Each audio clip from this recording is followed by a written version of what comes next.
চলতি মাসের প্রথম 15 দিনে রেকর্ড পরিমাণ ভোগ্যপণ্য আমদানি। চট্টগ্রামের খাতুনগঞ্জে কমছে অত্যাবশ্যকীয় পণ্যের দাম, প্রভাব পড়বে সারা দেশে।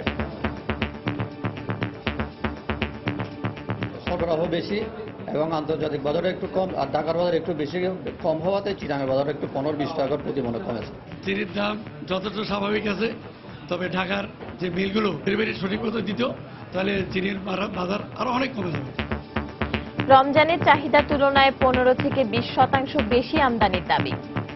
কোনোভাবেই কোনো সংকট থাকবার কোনো কারণ নেই। এটি যদি কেউ করে থাকে সেটি কৃত্রিম সংকট।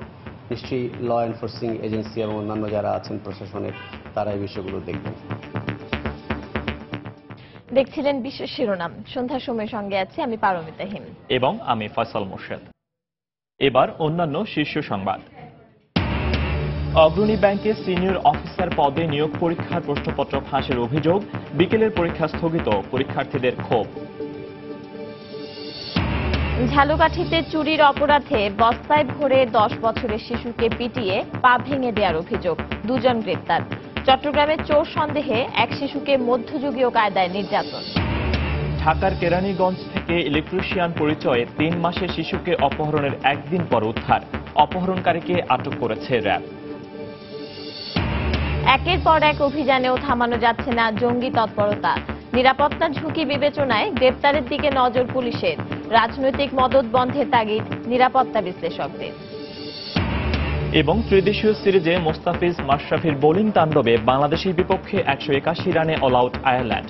কিছুক্ষণ পর ব্যাট করতে নামবে টাইগাররা।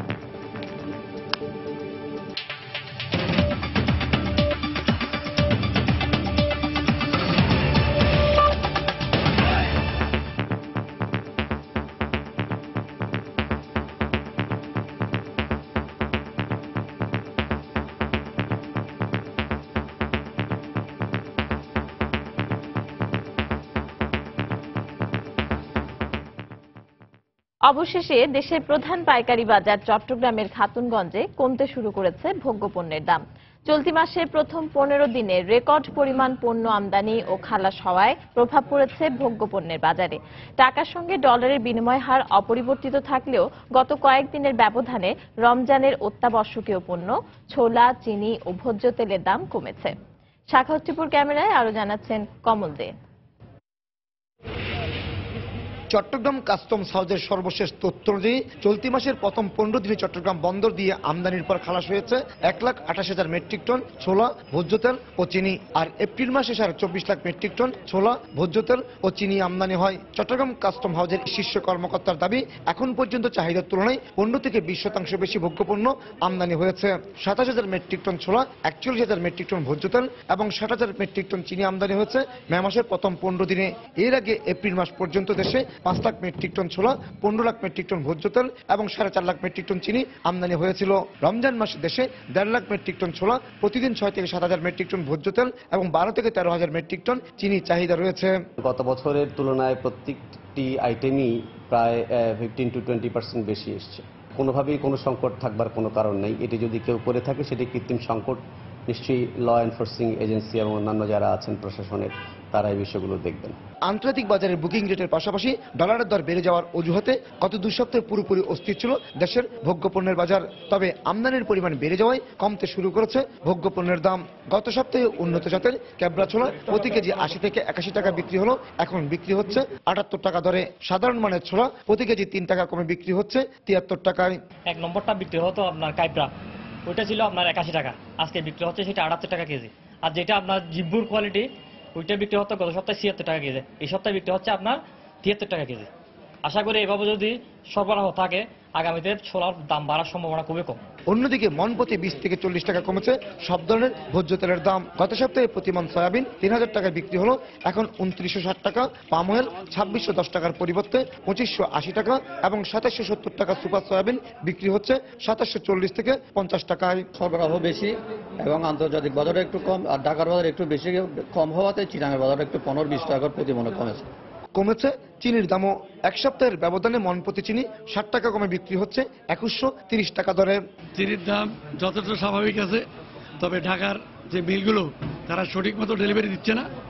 যদি ডেলিভারি সঠিক মতো দিত তাহলে চিনির বাজার আরো অনেক কমে যাবে। চট্টগ্রাম বন্দরে বর্তমানে 1,25,000 মেট্রিক টন চিনি নিয়ে 3টি এবং 45,000 মেট্রিক টন ভোজ্য তেল নিয়ে 2টি জাহাজ খালাসের অপেক্ষায় রয়েছে। কমল দে, সময় সংবাদ, চট্টগ্রাম। ঝালকাঠিতে বস্তায় ভরে 10 বছরের এক শিশুকে নির্মমভাবে পিটিয়ে পা ভেঙে দেয়া হয়েছে। এমনকি 2 হাতে সুই ঢুকিয়ে নির্যাতনের অভিযোগ উঠেছে। স্বজনদের দাবি 2,000 টাকা চুরির অপবাদ দিয়ে তার উপর নির্যাতন চালানো হয়। এ ঘটনায় 2 জনকে গ্রেফতার করা হয়েছে। অন্য অভিযুক্তদেরও গ্রেফতারের চেষ্টা চলছে বলে জানিয়েছে পুলিশ। জেলা প্রতিনিধি পলাশ রায়ের তথ্য ও ছবি নিয়ে ডেস্ক রিপোর্ট। 5 দিন ধরে ভাঙা পায়ে অসহ্য যন্ত্রণা নিয়ে হাসপাতালে চিকিৎসাধীন 10 বছরের এই শিশু। এলাকাবাসী জানান, গত 14 মে ঝালকাঠি সদর উপজেলার আলিপুর এলাকার একটি মসজিদের 2,000 টাকা চুরি হয়। এ ঘটনায় সন্দেহ করা হয় স্থানীয় রাশিদা বেগমের 10 বছরের ছেলে সাগরকে। সেদিন বিকেলেই ওই শিশুকে বাড়ি থেকে ধরে নিয়ে যান স্থানীয় সত্তার, জামাল ও তার সহযোগীরা। স্বজনদের দাবি, চুরির অভিযোগ তুলে বস্তায় ভরে লাঠি দিয়ে সাগরকে বেধড়ক পেটানো হয়। অমানবিক নির্যাতনে তার একটি পা ভেঙে যায়। পরে তাকে উদ্ধার করে জেলা সদর হাসপাতালে ভর্তি করা হয়।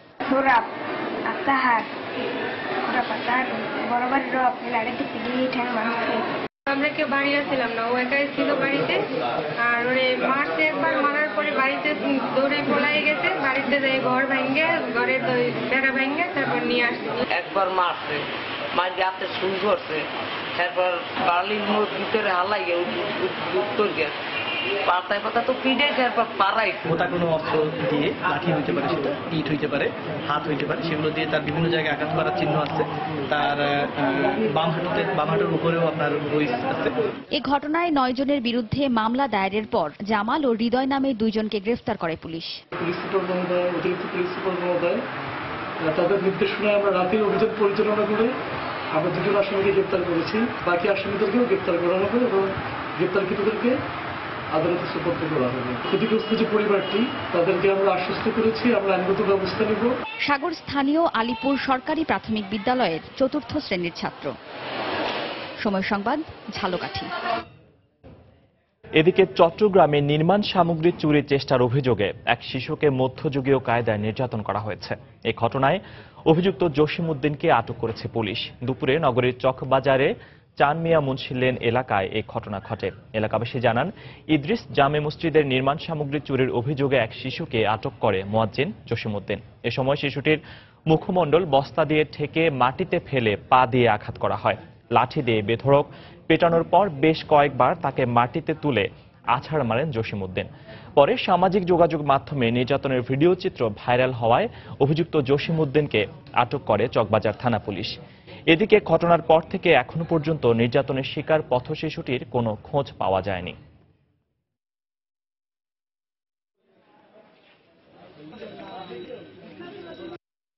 একটার পরে মনে করেন বাচ্চাটা এই আমাদের এখান থেকে মসজিদের জিনিসপাতি মানে নিয়ে যাচ্ছে। এটা তো অমানবিক, এটা মানে খুব আমার বিবেকে নাড়া দিচ্ছে। এই জন্য আমি আপনাদের আশ্রয় নিলাম, কারণ এটা মানে এটা কি বলবো, বিবেকহীন মানুষের কাজ আর কি। যেটা এই ধরনের মানুষ এমন কাজ করতে পারে, কোনো মানুষই এরকম কাজ করতে পারে আমার মনে হয়। 17 মে রাজধানীর কেরানীগঞ্জ থেকে অপহৃত 3 মাসের শিশু কিনারা রহমান শিনকে উদ্ধার করেছে র্যাব। আটক করা হয়েছে অপহরণকারী সুমনকে। সকালে সংবাদ সম্মেলনে র্যাব জানায়, ইলেকট্রিশিয়ান পরিচয়ে বুধবার রাতে শিনদের বাসায় যায় সুমন। এরপর মা ঋতুকে আটকে রেখে 3 মাসের শিশু শিনকে নিয়ে বাসা থেকে বের হয়ে যায়। অন্যদিনের মতোই 17 মে সন্ধ্যায় বাসায় ঘুমাচ্ছিল 3 মাসের শিশু কিনারা রহমান শিন। ওই দিন বৈদ্যুতিক কাজের জন্য ইলেকট্রিশিয়ান সুমন তাদের বাসায় গেলে শিশুর মা ঋতু তাকে বসতে বলে পাশের রুমে যায়। এ সময় সুমন রুমের দরজা বাইরে থেকে আটকে রেখে শিনকে নিয়ে পালিয়ে যায় বলে জানায় তার মা। আমার ভাবির সাথে ফোনে কথা বলতেছি, দরজায় নক করছে সেই ছেলেটা, ইলেকট্রিশিয়ান। তো নক করার পরে আমি দরজা খুলে দিছি আর ফোনে কথা বলতেছি। সামনের রুমে বাচ্চা ঘুমায় রয়েছে, আমি পাশের রুমে কাপড় রাখতে গেছি। কাপড় রাখতে যখনই গেছি তখন ও আমাকে বাইরে, আমি রুমের ভিতর ঢোকা মাত্রই বাইরে থেকে দরজা আটকায় দিছে। আটকায় দেওয়ার পরে বাচ্চা নিয়ে বের হয়ে গেছে। পরে ফোন করে 2 লাখ টাকা মুক্তিপণ চায় সুমন। ঘটনার একদিন পর বৃহস্পতিবার শিনের বাবা র্যাবের কাছে অভিযোগ করেন। এরপর র্যাব অভিযান চালিয়ে গ্রেফতার করে অপহরণকারী সুমনকে। শিশু কন্যার মায়ের কাছে ফোন দিয়ে বলে যে তোর মেয়েকে নিয়ে এসেছি, 2 লাখ টাকা রেডি রাখ, র্যাব পুলিশকে জানাবি না তাইলে মেরে ফেলবো, এই বলে ফোন কেটে দেয়। 12টার দিকে আমাদের ক্যাম্পে আসে। আসার পরে আমরা কেরানীগঞ্জে অবস্থান জানতে পারি। জানার পরে ব্যাপক অভিযান শেষে রাত 9টা নাগাদ এই শিশুটিকে আমরা সেখান থেকে উদ্ধার করি। সুমনের গ্রামের বাড়ি মাদারীপুরের শিবচরের ঠিঙ্গামারা গ্রামে। কাল বেলা 12টার সময় হাবিবুল ইসলাম হাবিব, সময় সংবাদ, ঢাকা। এবার প্রশ্নপত্র ফাঁসের অভিযোগ উঠেছে অগ্রণী ব্যাংকের সিনিয়র অফিসার পদে নিয়োগ পরীক্ষায়। পরীক্ষার্থীদের অভিযোগ, পরীক্ষার আগের রাতেই সামাজিক যোগাযোগ মাধ্যম ফেসবুক সহ বিভিন্ন মাধ্যমে ছড়িয়ে পড়ে হাতে লেখা প্রশ্ন ও সমাধান। তারা জানান, ফাঁস হওয়া প্রশ্নের সঙ্গে সকালে অনুষ্ঠিত পরীক্ষার প্রশ্নপত্র হুবহু মিলে গেছে। এই অভিযোগের পরিপ্রেক্ষিতে বিকেলের পরীক্ষা স্থগিত করা হয়। তবে সকালে অনুষ্ঠিত প্রথম পরীক্ষা বাতিল হবে না বলে জানিয়েছে কর্তৃপক্ষ। শিক্ষাবিদরা বলছেন, বিচারহীনতা সংস্কৃতির কারণে বারবার প্রশ্ন ফাঁসের ঘটনা ঘটছে। রাশেদ বাপ্পির রিপোর্ট। মোতাহার যশোর থেকে ঢাকা এসেছিলেন অগ্রণী ব্যাংকের সিনিয়র অফিসার পদে নিয়োগের বাছাই পরীক্ষায় অংশ নিতে। যথাসময়ে পরীক্ষার কেন্দ্রে উপস্থিত হলেও অংশ নিতে পারেননি পরীক্ষায়। কারণ এরই মধ্যে প্রশ্ন ফাঁসের অভিযোগে স্থগিত করা হয়েছে দ্বিতীয় ভাগের বাছাই পরীক্ষা। পরীক্ষার্থীদের অভিযোগ, বৃহস্পতিবার রাত থেকেই সামাজিক যোগাযোগ মাধ্যম ফেসবুকে ছড়িয়ে পড়ে বাছাই পরীক্ষার প্রশ্ন। অনেকেই প্রশ্নের সমাধানও পেয়ে যান ইন্টারনেটে। এসব অভিযোগের পরও সকাল 10টা থেকে বেলা 11টা পর্যন্ত অনুষ্ঠিত হয় প্রথম ভাগের বাছাই পরীক্ষা। পরীক্ষা শেষে মূল প্রশ্নপত্রের সঙ্গে ফাঁস হওয়া কথিত প্রশ্নপত্র মিলে গেছে বলে অভিযোগ পরীক্ষার্থীদের। আমি যে এই যশোর থেকে আসছি, আমার যে খরচ এবং যে আসা যাওয়া যে সময় নষ্ট এবং যে ভোগান্তি হয়েছে, এর দায় কি সরকার নিবে? কালকে রাত 3টার দিকে অনলাইনে যে প্রশ্নটা দেখেছি এবং আজকে পরীক্ষা দিতে গিয়ে এই প্রশ্নটা হুবহু। একই পদে বিকেল 3টায় দ্বিতীয় ভাগের পরীক্ষা হওয়ার কথা থাকলেও প্রশ্ন ফাঁসের অভিযোগের পরিপ্রেক্ষিতে তা বাতিল করে কর্তৃপক্ষ। এসব কারণে দেশের বিভিন্ন প্রান্ত থেকে পরীক্ষায় অংশ নিতে আসা পরীক্ষার্থীরা প্রকাশ করেন তীব্র ক্ষোভ। প্রথম ভাগের পরীক্ষা বাতিলেরও দাবি জানান তারা। যে যাদেরকে এই কোশ্চেন করার দায়িত্বটা দেওয়া হয়, তারা যদি যথাযথ এবং দক্ষ লোক হয়, তাহলে কিভাবে এই কোশ্চেনগুলো আউট হয়? তাহলে কি এই প্রসেসের ভিতরে ঘাপলা আছে? প্রশ্ন ফাঁস কিসের জন্য হয়? এটা বন্ধ করা কি যায় না? এর দায় কে নেবে? তবে প্রথম ভাগের পরীক্ষার প্রশ্ন ফাঁসের বিষয়টি অস্বীকার করে তা বাতিল করা হবে না বলে জানিয়েছে পরীক্ষার দায়িত্বে থাকা ঢাকা বিশ্ববিদ্যালয়ের ব্যাংকিং ও ইন্স্যুরেন্স বিভাগ। অপরাধীদের শাস্তি নিশ্চিত করা যায় না বলেই একের পর এক প্রশ্ন ফাঁসের ঘটনা ঘটছে বলে মনে করেন শিক্ষাবিদেরা। প্রশ্ন ফাঁসের বেলায় অভিযুক্ত যারা, তাদের কিন্তু আজও পর্যন্ত কোনো দণ্ড হয়নি আর কি, বা তেমন কোনো আইনও নেই যে দণ্ড দেওয়া যাবে আর কি। জবাবদিহিতা ও সততা নিশ্চিত করতে পারলেই এমন প্রশ্ন ফাঁস ঠেকানো সম্ভব বলেও মনে করেন তিনি। রাশেদ বাপ্পি, সময় সংবাদ, ঢাকা। সন্ধ্যার সময় আলো থাকছে। পাবনায় প্রতিপক্ষের ব্যবসা প্রতিষ্ঠানে হামলা ও ভাঙচুর মামলায় ভূমিমন্ত্রীর ছেলে সহ 11 জন গ্রেফতার, পাঠানো হয়েছে কারাগারে। একের পর এক অভিযানেও থামানো যাচ্ছে না জঙ্গি তৎপরতা, বরং দিন দিন আরো সহিংস হয়ে উঠছে জঙ্গিরা। এ প্রেক্ষাপটে পুলিশ বলছে, নিরাপত্তা ঝুঁকি বিবেচনায় নিয়ে জঙ্গিদের নিরস্ত্র করা এবং গ্রেপ্তারের দিকে নজর দেওয়া হচ্ছে। জঙ্গিবাদ নিয়ন্ত্রণে জনসচেতনতার প্রত্যাশা পুলিশের। তবে নিরাপত্তা বিশ্লেষকরা বলছেন, জঙ্গিবাদ নির্মূল করতে হলে রাজনৈতিক মদদ বন্ধ করতে হবে। খান মোহাম্মদ রুমেলের রিপোর্ট। পুলিশ সদর দপ্তরের তথ্য মতে গেল কয়েক মাসে 15টি জঙ্গি বিরোধী অভিযানে মারা গেছে 65 জঙ্গি। তবে প্রথম দিকের অভিযানগুলোতে দেখা গেছে আত্মসমর্পণের আহ্বানের সাড়া না দিয়ে পুলিশকে লক্ষ্য করে গুলি ছুড়েছে তারা। কিন্তু 24শে ডিসেম্বর আশকোনা অভিযানের সময় আত্মঘাতী হয় এক নারী। আর সিলেটে আতিয়া মহলে অভিযানের সময় দেখা গেছে মূল অভিযান স্থলের পাশে বোমা পুঁতে রেখে দৃষ্টি ভিন্ন দিকে নেওয়ার কৌশল নেয় জঙ্গিরা।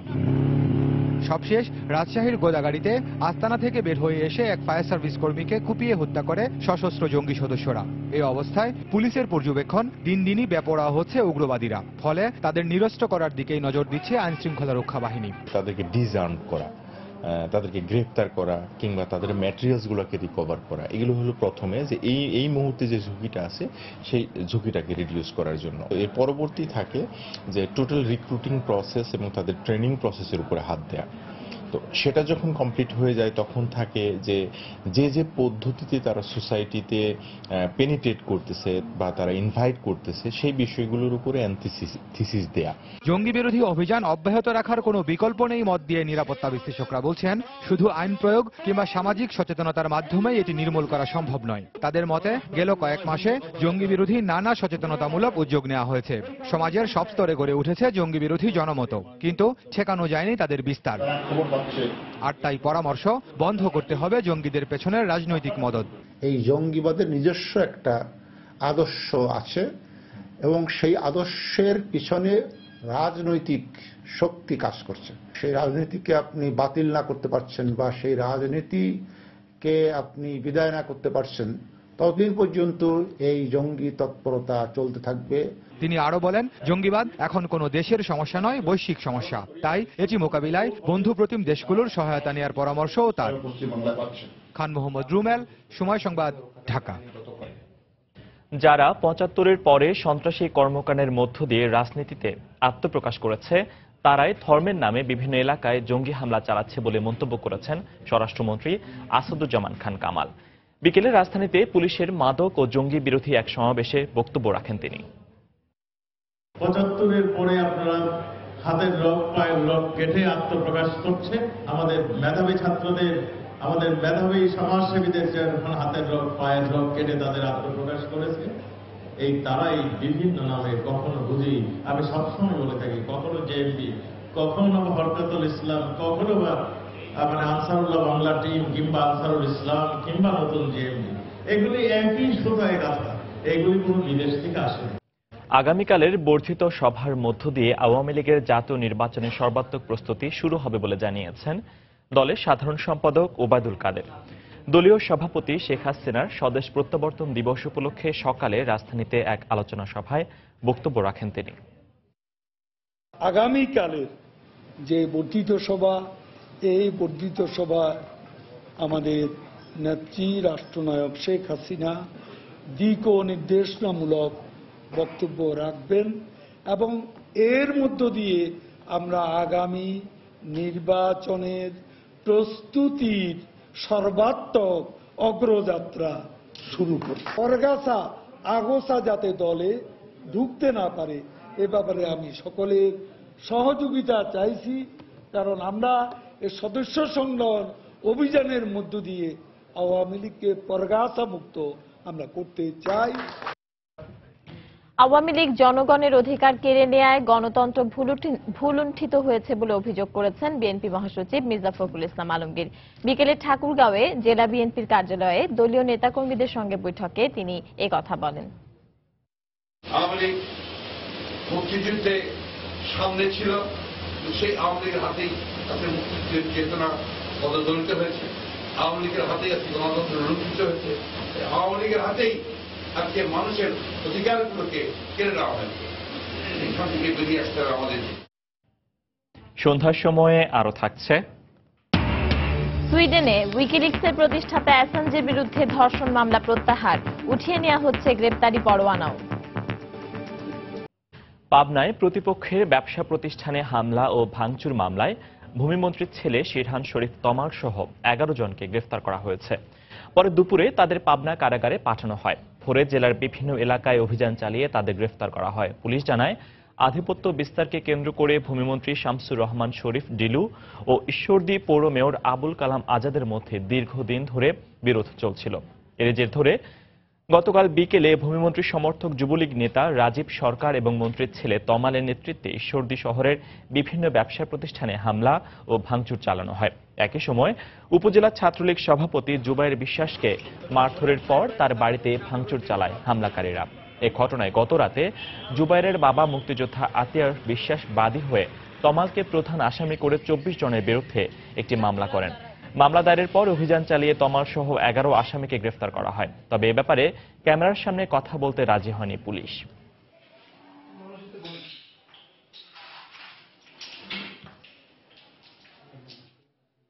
বঙ্গবন্ধুর ছবি, তার পরিবারের ছবি পর্যন্ত তারা রাখে নাই, কিন্তু মাননীয় ভূমিমন্ত্রীর ছবিটা রেখে দিছে তারা। মাননীয় প্রধানমন্ত্রী এবং জাতির জনকের চেয়ে বড় কি উনি? ভূমিমন্ত্রীর পুত্র তমাল শরীফ এবং এই খুনি আলম হত্যা মামলার প্রধান আসামি রাজীব সরকারের দৃষ্টান্তমূলক শাস্তি চাই। আমার বাড়িতে এরা কয়েকবার হামলা করছে, এই দিয়ে 3 বার হলো। হাজার হাজার মানুষের সম্মুখে তারা এই ঘটনাটা ঘটিয়েছে। সন্ত্রাসী যেই হোক না কেন, আমরা এর দৃষ্টান্তমূলক শাস্তি চাই। বিশেষ অভিযান চালিয়ে গাজীপুর থেকে অপহৃত 2 জনকে উদ্ধার করেছে র্যাব। এ সময় বিদেশি পিস্তল ও গুলি সহ অপহরণ চক্রের 5 সদস্যকে গ্রেপ্তার করা হয়েছে। বিকেলে কারওয়ান বাজারে র্যাব মিডিয়া সেন্টারে সংবাদ সম্মেলনে এ তথ্য জানান র্যাব 1-এর commanding officer lieutenant colonel Mohammad Sarwar Bin Kashem. তিনি জানান, ভোর 6টায় অতিরিক্ত পুলিশ সুপার মোহাম্মদ মহিউল ইসলামের নেতৃত্বে গাজীপুরের টেকনক পাড়া এলাকায় অভিযান চালিয়ে অপহৃত মোহাম্মদ মিরাজুল ইসলাম ও মোহাম্মদ রাকিবুল ইসলামকে উদ্ধার করা হয়। এ সময় অপহরণ চক্রের 5 সদস্যকে বিদেশি অস্ত্র ও গুলি সহ আটক করা হয়েছে।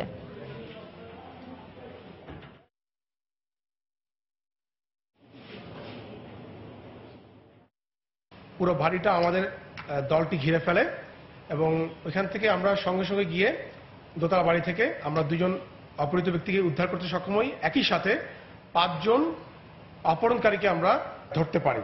এদের নাম হচ্ছে রাব্বি হাসান নিলয়, মোহাম্মদ রাকিব, শাকিল মোল্লা, মোহাম্মদ সোহেল রানা এবং মোহাম্মদ সোহাগ। এবং মোহাম্মদ রাব্বি হাসান নিলয়ের দেহ তল্লাশি করে 2 রাউন্ড গুলি সহ একটি বিদেশি পিস্তল উদ্ধার করা হয় এবং অন্যান্য আসামির কাছ থেকে 3টি চাকু, 6টি মোবাইল, 2টো হচ্ছে ভিকটিমের এবং একটি ক্রেডিট কার্ড উদ্ধার করা হয়। কেরানীগঞ্জের একটি কমিউনিটি সেন্টার থেকে 28 জনকে আটক করেছে র্যাব। উদ্ধার করা হয়েছে বিভিন্ন ধরনের মাদকদ্রব্য। র্যাব জানায়, গত রাতে কেরানীগঞ্জের ছায়ানীর কমিউনিটি সেন্টারে অভিযান চালিয়ে 20 জেলার 28 জনকে আটক করা হয়। এদের মধ্যে একজন ছায়ানীর কমিউনিটি সেন্টারের ব্যবস্থাপক। প্রাথমিক জিজ্ঞাসাবাদে এরা নিজেদের সমকামী বলে স্বীকার করে নেয়। তারা জানায়, ফেসবুকের মাধ্যমে তাদের যোগাযোগ হতো। প্রতি 2 মাস পর পর চাঁদা তুলে এই কমিউনিটি সেন্টারটি ভাড়া নেয় তারা।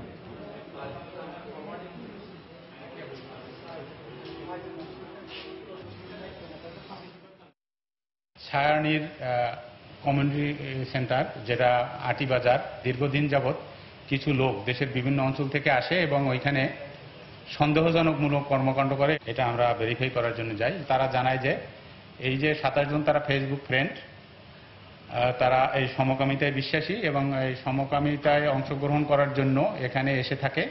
এখন থেকে রাস্তায় নো পার্কিং লিখে কোনো ধরনের সাইনবোর্ড রাখা যাবে না বলে জানিয়েছেন ঢাকা উত্তর সিটি কর্পোরেশনের মেয়র আনিসুল হক।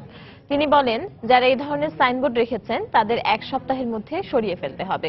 সকালে বুয়েটের সেন্ট্রাল অডিটোরিয়ামে এক অনুষ্ঠানে বক্তব্য রাখেন তিনি।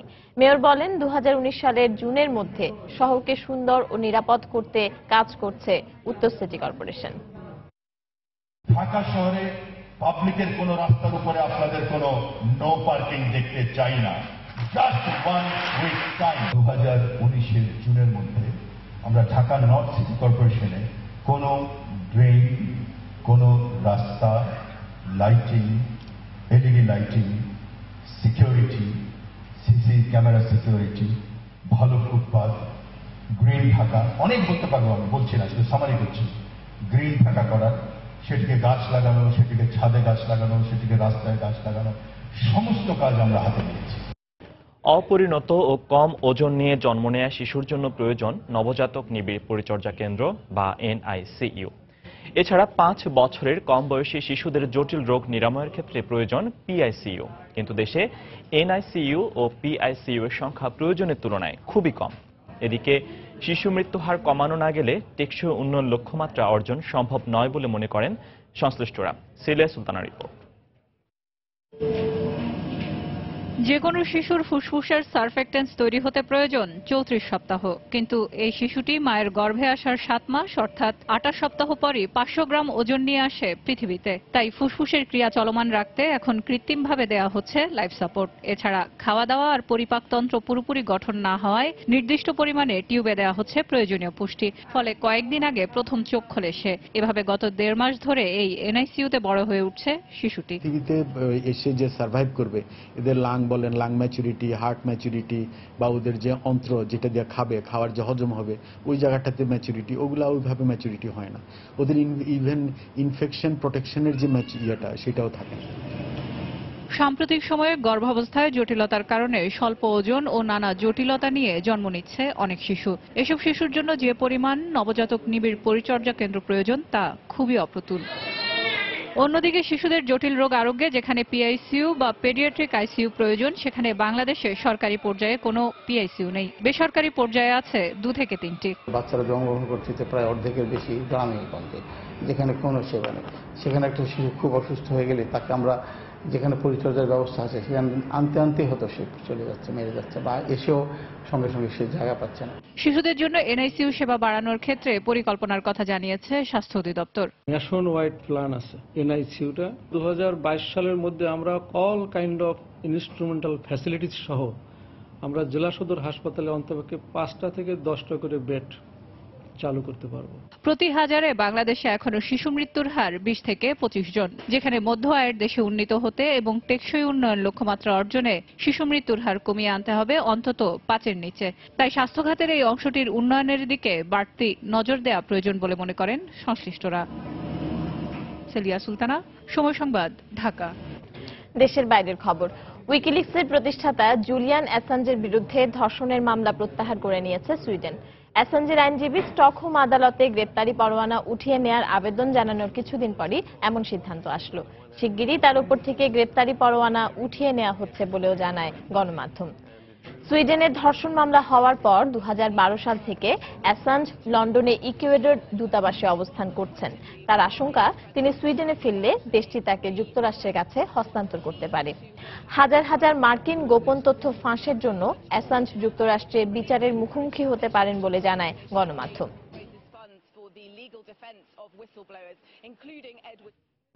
যুক্তরাষ্ট্রের নিউ ইয়র্কের মেয়র বিল ডি ব্লাজিও বলেছেন, টাইমস স্কোয়ারে ফুটপাতে গাড়ি উঠিয়ে দেওয়ার ঘটনার সঙ্গে সন্ত্রাসবাদের কোনো সম্পর্ক নেই।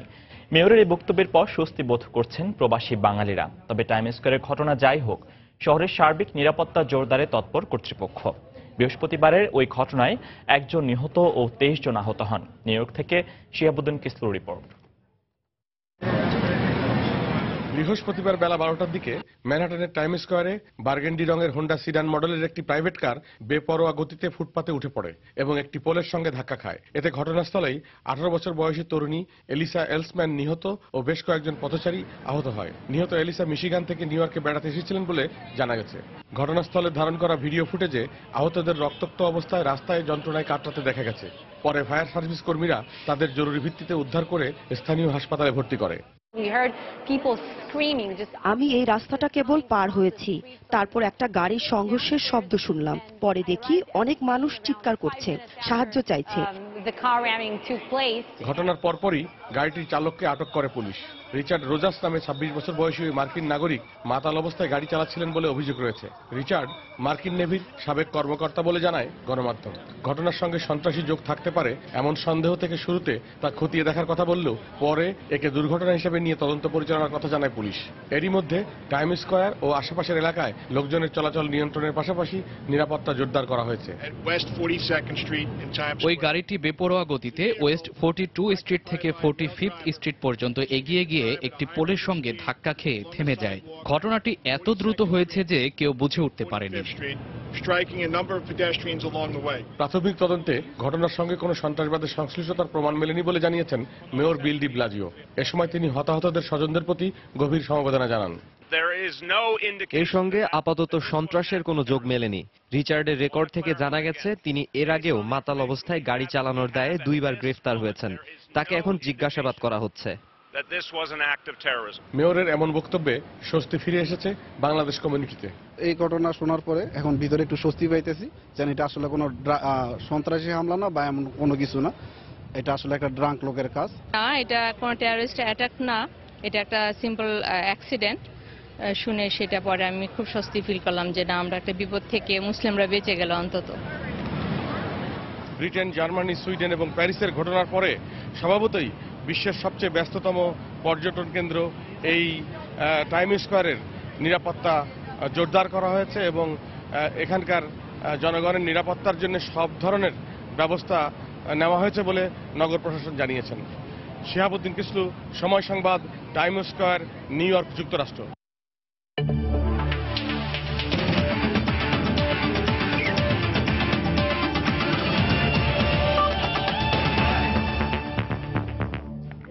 ত্রিদেশীয় সিরিজের খবর। গুরুত্বপূর্ণ ম্যাচে আয়ারল্যান্ডের বিপক্ষে লড়ছে টাইগাররা। টস হেরে আগে ব্যাট করে মুস্তাফিজ মাশরাফির দারুণ বোলিংয়ে আইরিশরা অল আউট হয়েছে 181 রানে। জবাবে ব্যাট করতে নেমে শেষ খবর পাওয়া পর্যন্ত বাংলাদেশের সংগ্রহ বিনা উইকেটে 6 রান। মেলা হাইটে ব্যাটিংয়ে নেমে সুবিধা করতে পারেননি আইরিশরা। দলীয় রানের খাতা খোলার আগেই দ্বিতীয় ওভারে মুস্তাফিজের শিকার হয়ে ফেরেন ওপেনার পল স্টার্লিং। অধিনায়ক পোর্টারফিল্ডকে ব্যক্তিগত 22 রানে আউট করেন সৈকত। সাকিবের দুর্দান্ত স্পিনে বেশিক্ষণ টিকতে পারেননি বল বার্নি। দলীয় 61 রানে 3 উইকেট হারিয়ে কিছুটা চাপে পড়লেও চতুর্থ উইকেটে ওব্রায়ান এবং জয়েস 55 রানের জুটি গড়ে প্রাথমিক বিপদ সামাল দেন। ওব্রায়ান ব্যক্তিগত 30 রানে আউট হন।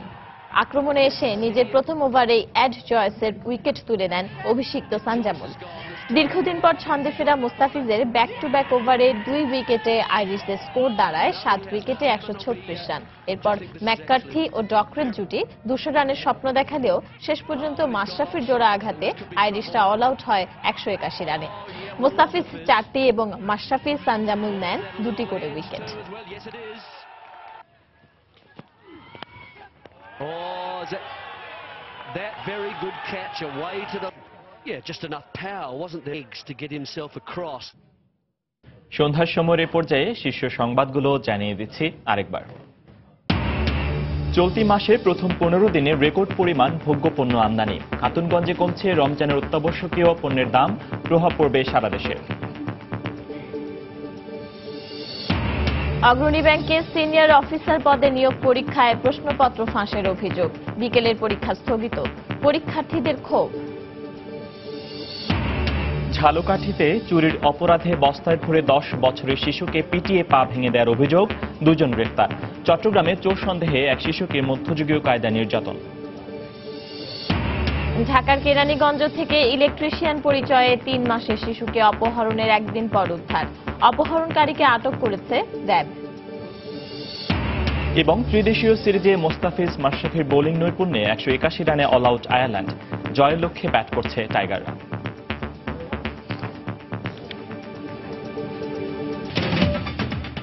দর্শক, এই ছিল সন্ধ্যার সময়। যে কোনো খবর পেতে ভিজিট করুন সময়নিউজ.tv আর সঙ্গে থাকুন সময়।